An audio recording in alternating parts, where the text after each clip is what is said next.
Hey guys, it's me, Jazz, and today we are filming an episode here in Tuba, Benguet. And this episode is just gonna be like a hiking, camping trip episode. And I'm here right now with some friends from NEWT, or the Northern Exotic Wildlife Troopers. And they're just gonna show me around and, I don't know, give me a fun experience of what it's like here in Tuba, Benguet. So, let's go check it out. Before we even started on our trail, we already found our first creature of the day, a sun skink. May alcohol doon sa bag niya. We found a skink. We found a skink, no? It's a sun skink. Ang bantot niya. Nag-iwait siya. So, we are here in Tuba, Benguet, and we just caught a sun skink fresh from the wild. So, these guys are native to the Philippines, and skinks are amazing lizards. They look really awesome because they look like a snake, but they're lizards, like a snake with legs. An interesting fact about sun skinks is they are live bearers, so they don't hatch eggs. They actually give birth to live young. Now this one is an adult female. You can tell whether it's male or female depending on the coloration of their skin. Like most lizards, skinks have the ability to detach their tail as a defense mechanism. But the cool thing is, if ever they do detach their tail, or as some people say tail drop, they are able to regrow that again, just not as long as it was before. So yeah, so cool that this is our first catch of the day, right? Right. So awesome. And so, we began our journey through the dense forests, eager to experience the adventure that awaits.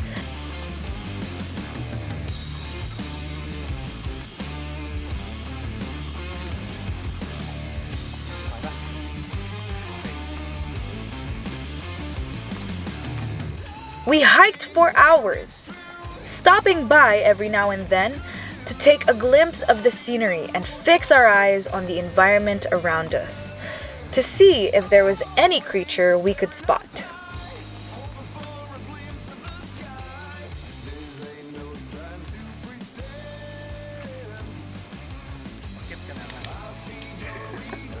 The view is amazing, just exactly what I needed to experience, and I very much missed in this time of pandemic. Hey guys, we're still trying to get to where we're supposed to get. And right now we are in a, what do you call this? Sayote field. This is Sayote field. I don't know. Lumipad ang aming team. Sayote zone. Yan, ito. Nakapag-cross leg talaga.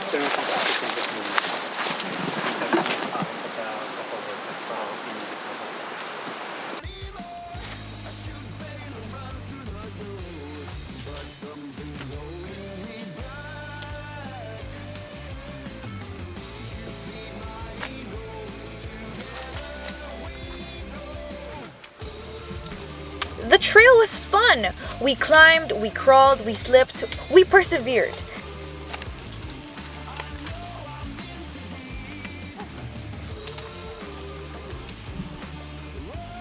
And everything was worth it in exchange for the sights we were able to see.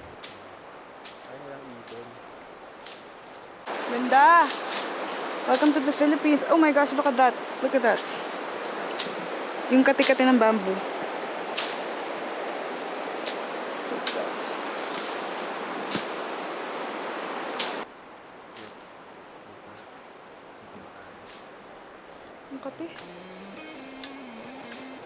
Anong ginagawa natin dito, Jess?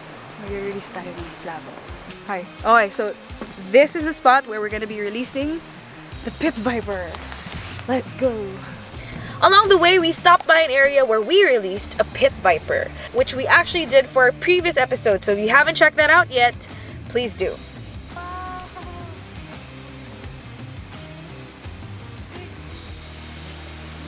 And finally, we arrived at our destination.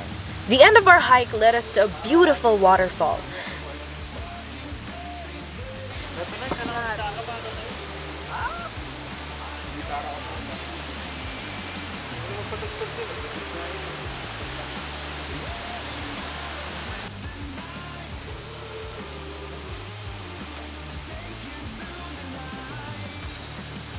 The water was ice cold. But I came to this place with the intent of experiencing to swim in a waterfall. And so I put on my swimsuit and said, hypothermia, not today. And let me tell ya, it was freezing.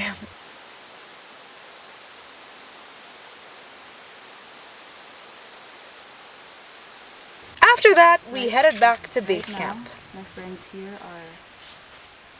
Hey Sean, what are you doing? Picking moss For what? for my pets. Your pet what? My pet snakes and my isopods Why do they need moss? for humidity. Do you want moss?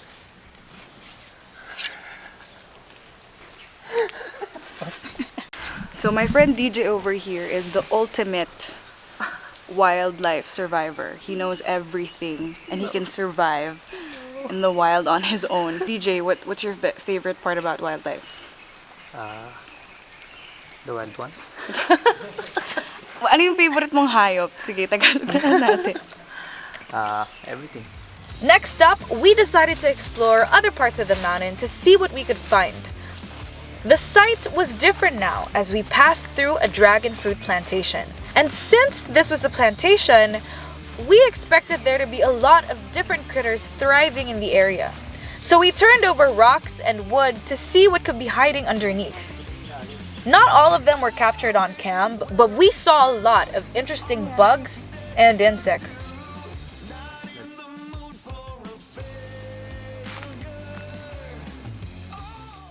I'm so glad to have had the opportunity to visit Benguet and see its beauty after one crazy year of 2020. But before we head back to the city, what herping trip could possibly be complete without the presence of a snake? So this is a Philippine tawny cat-eyed snake. Its scientific name is a Boiga philippina.